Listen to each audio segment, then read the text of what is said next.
Hey, everybody, it is Trags Mike Petralia back with the latest installment of the Jungle Roar Bengals postgame pod. I am joined, as always, by Richard Skinner of Local 12 and local12.com in Cincinnati. This podcast is being brought to you, as always, by our good friends at Prize Picks and All Good Home Improvement. Skinny, 28-3, and the Bengals were on the wrong side of a blowout loss again. For the second time in 8 days, the Bengals fall to 2-2. But I want to start with Jamar Chase's comments after this game because really I think it gets to the heart of one of the fundamental problems with this team. And I asked Jamar Chase after the game about the 28-3 loss, falling behind 21-3 at halftime again, and not really having a chance in the second half. Do the Bengals have a true sense of urgency? And Jamar Chase answered that question, quote, "The urgency is there, but you've got to want it. Today, it didn't look like we wanted it." I think those are pretty damning words, and I think it's a wake-up call for the Bengals. Your take? Yeah, they are, and I was there when he said it, but I don't know, what does that mean? I didn't see a team quit. I just see a team that's not good enough. And I think sometimes that gets overblown by everybody, media, players, fans especially. It's an easy thing to point to that they didn't want it. I don't know what that means. I know what I saw, which is a team that's very flawed at the moment and maybe too flawed to figure things out to move forward. He did say it. I mean, I was standing right there when he said it, but I even scratched my head going, "What? I don't even know what you mean by this, my man." Well, here's what I think he means. I think he feels that this was a very talented team coming in. And obviously they've lost Joe Burrow, and the offense is going to take a hit. I think everybody understands that. Everybody realizes that. What I don't think Jamar Chase and a lot of Bengal fans expected was the team to be emasculated on both sides of the ball, especially the offensive line, again, getting shoved around. You saw several snaps here on Monday night in Denver where the offensive line was literally pushed into the lap of Jake Browning. Now, there were a couple of times in the second half Jake Browning held on to the ball too long. I think that was obvious from anybody who watched the game or watched a lot of replays of the game that he held on to the ball too long. But when the offensive line cannot exert its will, and it only did really one time, and that was the first drive of the game when they wound up with 3 points.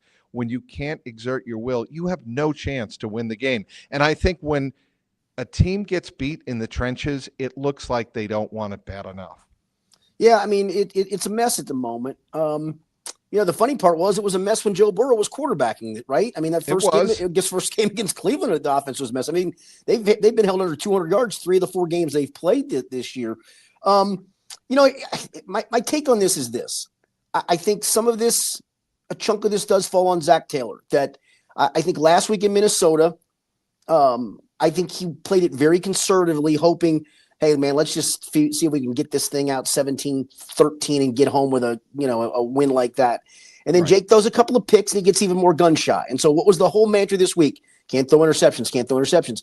And to your point, I think Jake held the ball too long a few times, that he didn't let it rip. And I go back to a quote that Zach had out of the Jacksonville game into the next week against Minnesota, where I don't know who asked it, but it was asked is the offense going to change much with Joe not there? He goes, no, the offense is the offense. But I think it has changed. I think it's changed a lot. And I think maybe the last learning part to this for them, and the only thing I would cling hope to if I'm a Bengals fan, is after these 2 games of very conservative play calling, very conservative play, that you just say, you know what, just let it rip, man. You can't play quarterback in this league like this. And I thought Jake played really, really tentative tonight. I think it's a great point, and that's one of the reasons when you look at the stat sheet, it's the 4th most lopsided yard differential in Bengal history. And the other 3? Here's the other 3 that cracked me. I do. Go ahead. Here's what cracks me up. One was the expansion team in 1968. Yes. You kind of give them a pass. It was an expansion team, right? The 2005 team in the regular season finale against the Chiefs was the second most. In that game, they sat their starters because they were going to play a playoff game the next week, had nothing to play for. That's an asterisk game. And then a weird game in 2005, they were missing, I think, A.J. Green and Marvin Jones, if I'm not mistaken.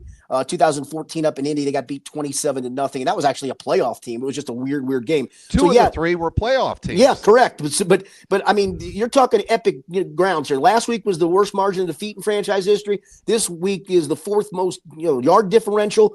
you're reaching some stages where you scratch your head and you go, this is far deeper than just the quarterback. This is in many, many issues that are coming into fold at the moment. First downs, Denver 29, Cincinnati 9.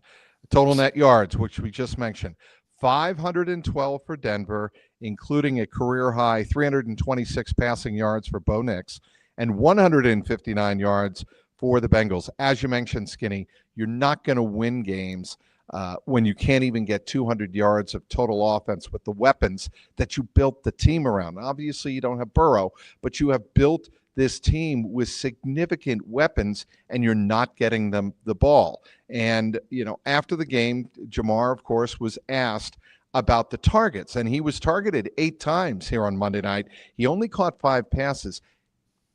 Skinny, he had 23 yards on those 5 passes. You're not going to win any game like that. No, and that's where I go back to. My hope would be you decide after this game that, listen, we're just going to have to let Jake rip. Let's run the offense the way we've always run the offense. Let the mistakes, if they happen, they happen. But we've got to let ourselves be able to go make some plays. And I think that's the part of it. Mike, the other crazy stat out of this game was the Bengals had more penalties, 11. They actually had 14 called. 11, then first downs gained 9. That's insane. It's unreal. Yes. So while you're on that subject, and I want to actually get to that in just a moment. But when you take a look at the discipline on this team, it's not good. And I asked Zach about that after the game at the podium, and he said, yeah, discipline is probably the number one problem with the game tonight. Above and beyond the inability of the offense to execute, right, is when you're committing penalty after penalty in all 3 phases of the game, offense, defense, special teams, you're doing it, especially on the road, Skinny, you're not going to win games. No, you're just not. And, probably the worst penalty of the night was the Marius Mims can't even get lined up correctly, and they throw a 37-yard pass down to the Denver 14 that gets called back. You can't. Lining up is supposed to be the easiest thing you do. Yeah, the most basic thing you can do. It's insane. I don't know if things are going to get easier. Of course, next week, the Bengals have the Detroit Lions. We'll get to that in just a moment. This episode is brought to you by Prize Picks. You and I make decisions every day, but on Prize Picks, being right can get you paid. Don't miss any of the excitement this football season on Prize Picks, where it's good to be right. Prize Picks is simple to play. Just pick more or less on at least 2 player stats. If you get your picks correct, you could cash in. And new for October, Prize Picks is the only app that offers stacks, meaning you can pick the same player up to 3 times in the same lineup. Want to pick more on Josh Allen's pass yards, rush yards, and touchdowns? Now you can pick all of them in the same lineup only on Prize Picks. And also new, follow other Prize Picks players directly on the app and copy their lineups in one click. Whether it's a friend, a celebrity partner, or just someone whose picks you happen to like, hit the follow button and check out every lineup that they create in the new feed tab on Prize Picks. Download the Prize Picks apps today and use the code CLNS to get $50 in lineups after you play your first $5 lineup. That's code CLNS to get $50 in lineups after you play your first $5 lineup. Prize Picks, it's good to be right. Back with Richard Skinner of Local 12 in Cincinnati. Skinny, the decision early on in this game, you mentioned the tentative play of Jake Browning. What about the tentative play calling of Zach Taylor down close in 4th and goal with a chance to punch in a touchdown on the first drive of the game, and he kicks the field goal? I can see the logic there because you have a team that's marched down the field. You want to walk away with points on the road Monday night. I get that, but I think the message of you're trying to deliver is we need to be just as aggressive with Jake Browning as we would be with Joe Burrow. Yeah, one small correction. It was 4th and 2 at the 9, I believe. So yeah, but it was 4th and short. To your point, 4th and 2, right? 4th and 2. Yeah, it was a 4th and short enough. Yeah, I wish he'd have gone for it. I'm not always uber aggressive, but I think in that situation, yeah. Do you want 3 points? Yeah, great, maybe. But, I think this was a game where you needed to get a 7 real quickly. And if you didn't, you still got them backed up. And if you don't have enough faith in your own defense, then what the hell are we doing anyway? Okay, here's the bigger problem I had. And James Rapine brought this up to Zach post game, and that was the decision on 4th and 2 to punt. Yes, you're in your own territory. You're also down 21-3, getting your ass handed to you, quite frankly, and you have a chance to go for it in that situation. I think you nut up and go for it, Skinny. I think they don't have enough. I don't think he has confidence that they can get 2 yards. You know what, though? If you're punting, I'm not disagreeing. I'm just saying I think it shows that. I think that right there shows how little confidence he has in this group at the moment. You know what, though, Skinny? That's a message to the entire team. I don't care if you don't have confidence or not. Go out and get 2 yards. No, to me, that's the message that you need to send. And I think, Skinny, I think you hit the nail right on the head. I think going forward, the coaching staff is going to have a heart-to-heart with themselves, with each other in these meetings, getting ready for Detroit on a short week, and say to themselves, look, we got to throw away this, let's modify the offense, if that's what they've been doing for Jake Browning. We have got to have the same attitude with Jake Browning as we do Joe Burrow. Because guess what? This defense isn't much better than it was last year, if it's even better at all. I mean, so you're going to have to start piling up points to win games. Again, that score tonight, it should have been 42-3 with the yardage differential and all that stuff, as opposed to 28-3. I mean, Demetrius Knight had that interception in the end zone that squashed one drive. But yeah, you think you're going to win kicking threes against Detroit? Think again there, my friend. You are absolutely not. And I'm sure that's going to be front and center with I would hope. Zach Taylor's attitude coming into this week. He knows you're not going to hold Detroit under 24 points. I think they're going to score pretty easily north of 24 points unless they gift wrapped you a couple of turnovers like you did in Minnesota. How about J.K. Dobbins? 16 carries against this Bengals, the only 16, second straight week that the lead rusher only had 16 carries. And for the second straight week, that running back goes well over 100 yards. Tonight, not well over, but 101 yards for J.K. Dobbins. First time in 38 games, Skinny, that a Denver running back has had 100 yards rushing in a game. You know what the Bengals are starting to feel like for teams? A get-right game. And you don't want to be the get-right team, man. I think either Joe Buck or Troy Aikman said that on the broadcast. I think it was Joe Buck who said it on the national ABC broadcast. If you are the Bengals right now, you have got to shake that moniker, shake that rep that is going to quickly go around the league. How about let's talk about where the Bengals are overall in the division. 2 bad losses back-to-back on the road. They get emasculated in each game, pushed around, shoved, beaten pretty much in every way you can get beaten. Last week, the turnovers. This week, they just couldn't move the ball, and their defense wore down. But they're 2-2. They're a game behind the Pittsburgh Steelers. They are a game ahead of the Baltimore Ravens and the Cleveland Browns. They're still in second place, and if there was some way they could figure out a way to stay above water with Jake Browning, they could stay in this race for quite a while. Yeah, the only thing I come out of the locker room with tonight, it just doesn't sound like anybody has great definitive answers for how to fix this, right? I mean, it was more about hope. In fact, you asked, I think it was you that asked Jamar, and he said, yes. I don't want to use the word hope. But I think that tells you that he understands that there really aren't. I think he had the thing was we just need to find a way to move the ball down the field. Great. And who doesn't know that? What are you going to do to fix that? I think that's the big part. I didn't think Zach had any great answers for that at the podium. Like, I still believe in these guys. We still have a great locker room. But do you though? I think that's the part that you got to start having sink in. Like, you look on that defense, I don't see a superstar. I mean, Trey Hendrickson is that possible guy, but it's a bad unit. The offensive line, they've invested in it. We discussed that before. I think everybody thinks, they've neglected. They have not neglected the offensive line. It's just all of a sudden Orlando Brown isn't any good. Ted Karras isn't any good. Dylan Fairchild's over. I mean, you started 2 rookie guards tonight. I mean, you can't win in this league with 2 rookie guards. It's hard to do. And Amarius Mims has had moments where he hasn't been very good. So, but you've invested a first-round draft pick in that guy. So, I think it goes far above everybody to the personnel level. They just have not evaluated this talent very well and collected this talent very well, in my opinion. He is Richard Skinner of Local 12 and Local12.com. Want to tell you about All Good. They have been helping homeowners for 32 years. When looking for a home improvement company, the number one quality people are looking for is trust.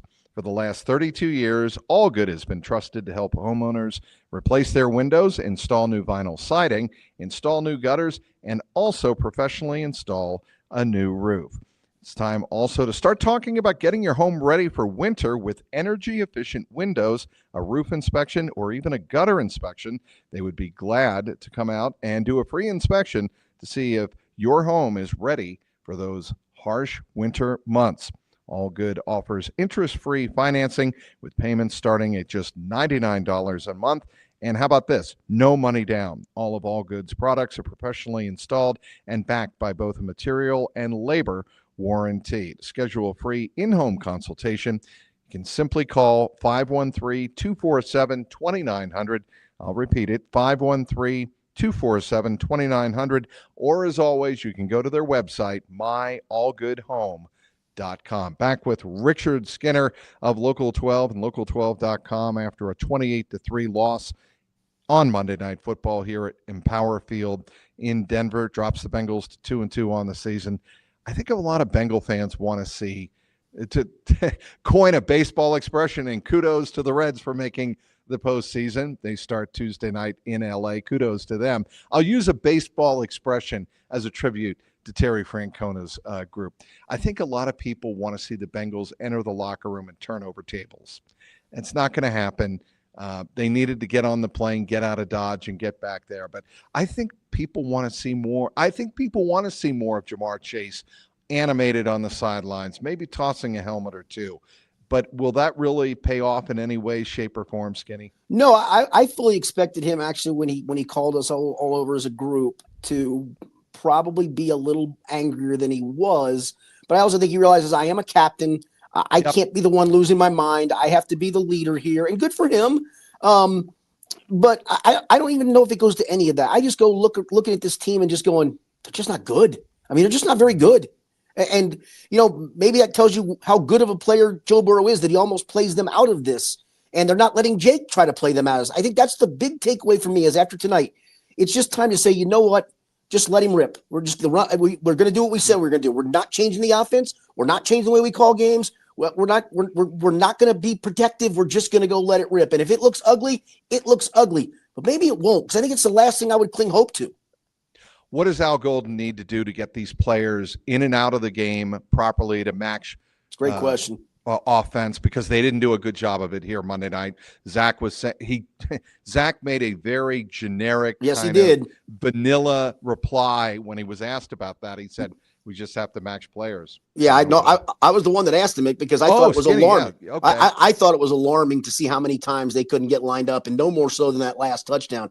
I mean, they got 2 or 3 guys coming on the field. Logan Wilson's trying to yell around. A couple other guys are yelling of where to go. And what happens on that play? They never get lined up. R.J. Harvey slips into the left flat uncovered, walks into the end zone for a touchdown. And there were other times in that game where they just didn't get lined up. You know what you do?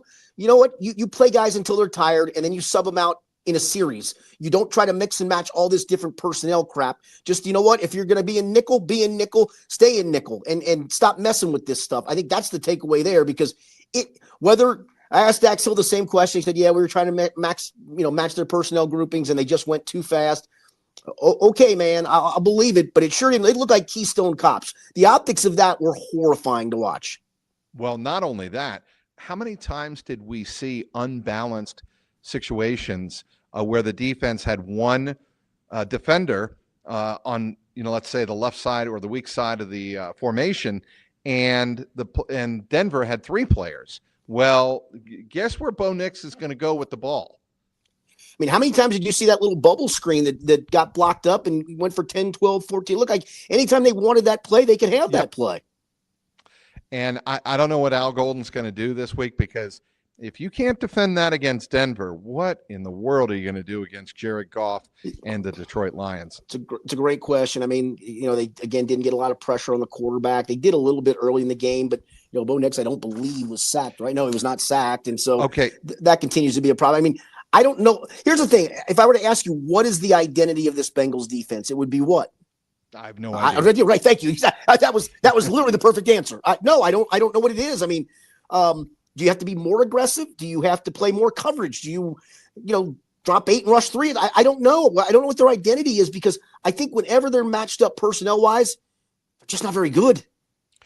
I will tell you one play that sticks out to me. They had 3rd and 10, and it was 14-3 right before halftime. And it was the last drive that that Denver had. And I'm like, okay, well, you have 3rd and 10 here. Get off the field, and at very worst, you're going to be down 14-3. And I'm like, it's still Bo Nix. This Denver team's blown fourth quarter leads in their last 2 games. It's a game. Okay, as badly as you've played, it's 14-3, but it's a game, and I'm sure they would feel that same way. But they allow a whatever it was, 28-yard completion. I think it was to Cortland Sutton. There's a Mims, to Marvin Mims. Oh, Marvin Mims. Thank you. Down the left sideline, and 3 plays later, they're in the end zone with 8 seconds to go before half. Ball game. Mike, that drive was 9 plays, 80 yards, and they used up a minute when they took over on their own 20 with 1:09 to go in the half.